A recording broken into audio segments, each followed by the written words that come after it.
નમસ્કાર મિત્રો, સ્વાગત છે અમારી યુટ્યુબ ચેનલ ઓલેજ હેપી. મિત્રો, આજે આપણે 1 થી 7 માર્ચ 2026ના મહત્વના કરંટ અફેર્સના પ્રશ્નો જોઈશું, જે તમને આવનારી પરીક્ષા માટે ઉપયોગી થઈ રહેશે. તો શરૂઆત કરીએ ફર્સ્ટ નંબર ક્વેશ્ચનથી. રણજી ટ્રોફી 2025-26નો ખિતાબ ઇતિહાસમાં પહેલીવાર કઈ ટીમે જીત્યો છે? ઇતિહાસમાં રણજી ટ્રોફી 2025-26નો ખિતાબ જમ્મુ કાશ્મીર દ્વારા પહેલીવાર જીતવામાં આવ્યો છે.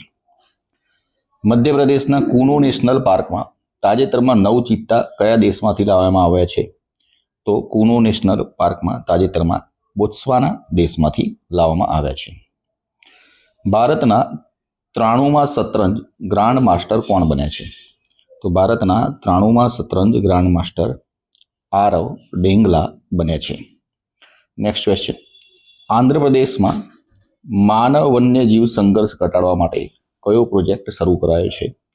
તો માનવ વન્યજીવ સંઘર્ષ ઘટાડવા માટે પ્રોજેક્ટ હનુમાન શરૂ કરવામાં આવે છે. વર્લ્ડ ઓબેસિટી એટલાસ 2026 મુજબ બાળકોમાં મેદસ્વીતાના મામલે ભારત કયા ક્રમે છે? તો મેદસ્વીતાના મામલે ભારત બીજા ક્રમે આવે છે. ભારતીય સંવિધાનના કયા અનુચ્છેદ હેઠળ રાજ્યપાલની નિમણૂક કરવામાં આવે છે? તો રાજ્યપાલની નિમણૂક અનુચ્છેદ 155 હેઠળ નિમણૂક કરવામાં આવે છે. યુનાઇટેડ નેશન વુમન 2026ના રિપોર્ટ મુજબ વિશ્વમાં મહિલાઓને પુરુષોની તુલનામાં કેટલા ટકા કાયદાકીય અધિકારો પ્રાપ્ત છે? તો પુરુષોની તુલનામાં મહિલાઓને કેટલા ટકા કાયદાકીય અધિકારો પ્રાપ્ત છે? 64% કાયદાકીય અધિકારો પ્રાપ્ત છે. વસ્તી ગણતરી 2027 માટે જાહેર કરાયેલા પુરુષ અને મહિલા સુવંકરો એટલે કે મેસ્કોટ્સના નામ શું છે? જેનો સાચો જવાબ રહેશે વિકાસ અને પ્રગતિ, સી ઓપ્શન. ટાઈમ મેગેઝિનની વુમન ઓફ ધ યર 2026 યાદીમાં કયા ભારતીય મહિલાનો સમાવેશ થયો છે? સાચો જવાબ રહેશે સફીના હુસેનનો સમાવેશ કરવામાં આવે છે. મણિપુર હિંસા તપાસ પંચના નવા અધ્યક્ષ તરીકે કોની નિમણૂક કરાઈ છે? તો મણિપુર હિંસા તપાસ પંચના નવા અધ્યક્ષ તરીકે જસ્ટિસ બલબીરસિંહ ચૌહાણની નિમણૂક કરવામાં આવી છે. સિક્કિમના પાક્યોંગ એરપોર્ટનું નામ કયા સ્વતંત્રતા સેનાનીના નામ પર રાખવામાં આવશે? જેનો સાચો જવાબ રહેશે ત્રિલોચન પોખરેલના નામે રાખવામાં આવશે. પીએમ મોદીએ અજમેરથી શરૂ કરેલો HPV રસીકરણ કાર્યક્રમ કઈ બીમારી સામે લડવા માટે છે? તો તે મિત્રો ગર્ભાશયના મુખનું જે કેન્સર હોય છે તેની સામે લડવા માટે છે. વિશ્વ વન્યજીવ દિવસ દર વર્ષે ક્યારે મનાવવામાં આવે છે? તો વિશ્વ વન્યજીવ દિવસ દર વર્ષે 3 માર્ચના રોજ મનાવવામાં આવે છે. ઓસ્ટ્રેલિયાની કઈ ક્રિકેટ કેપ્ટને ભારત સામેની શ્રેણી બાદ નિવૃત્તિ જાહેર કરી છે? જેનો સાચો જવાબ રહેશે એલિસા હિલી દ્વારા. મહાત્મા અ ગ્રેટ કોમ્યુનિકેટર પુસ્તકના લેખક કોણ છે? જેના લેખક છે ધીરજ કાકડિયા. પાત્ર નિર્માતા આયાતકાર યોજના EMIS કઈ સંસ્થાએ લોન્ચ કરી છે? સાચો જવાબ રહેશે CBIC સંસ્થા દ્વારા લોન્ચ કરવામાં આવી છે. ભારતે કયા દેશ સાથે $75 અબજ દ્વિપક્ષીય સ્વેપ એગ્રીમેન્ટનું નવીનીકરણ કર્યું છે? તો જાપાન સાથે, બી ઓપ્શન સાચો જવાબ રહેશે. 2020 વર્લ્ડ કપમાં સૌથી ઝડપી સદી 33 બોલમાં ફટકારનાર બેટ્સમેન ફિન એલન કયા દેશના છે?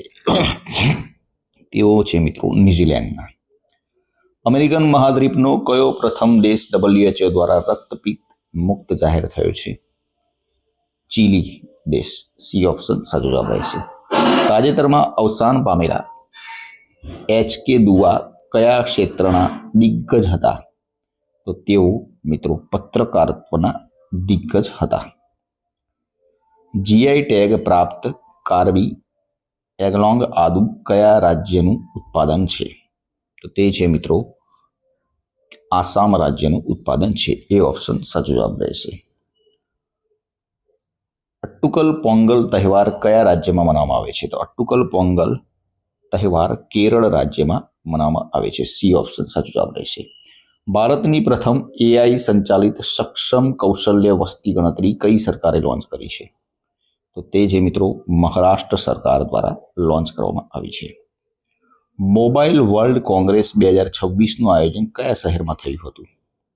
તો તેનું આયોજન બાર્સેલોના શહેરમાં કરવામાં આવ્યું હતું. ટેનિસ ખેલાડી સાનિયા મિર્જાને કઈ કંપનીએ બ્રાન્ડ એમ્બેસેડર બનાવ્યા છે? તો તેને ધ ડર્મા કંપની દ્વારા બ્રાન્ડ એમ્બેસેડર બનાવવામાં આવ્યા છે. રણજી ટ્રોફી 2025-26માં કઈ ટીમ રનરઅપ રહી હતી? તો રનરઅપમાં કર્ણાટકની ટીમ રહી હતી. ભારતમાં પ્રોજેક્ટ ચિત્તાની શરૂઆત કયા વર્ષમાં થઈ હતી? તો પ્રોજેક્ટ ચિત્તાની શરૂઆત 2022માં કરવામાં આવી હતી. સફીના હુસૈન દ્વારા સ્થાપિત સંસ્થાનું નામ શું છે?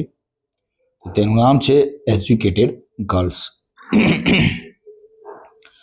સિટી કન્વેન્શન કયા વર્ષમાં અપનાવવામાં આવ્યું હતું? જેનો સાચો જવાબ રહેશે 1973માં. બી ઓપ્શન સાચો જવાબ રહેશે. રણજી ટ્રોફી 2025-26ના પ્લેયર ઓફ ધ સિરીઝ કોણ બન્યું છે? તો player of the series Aqib Nabi બનાવવામાં આવ્યા છે. મિત્રો આ હતા આજના વિડીયોના મહત્વના પ્રશ્નો.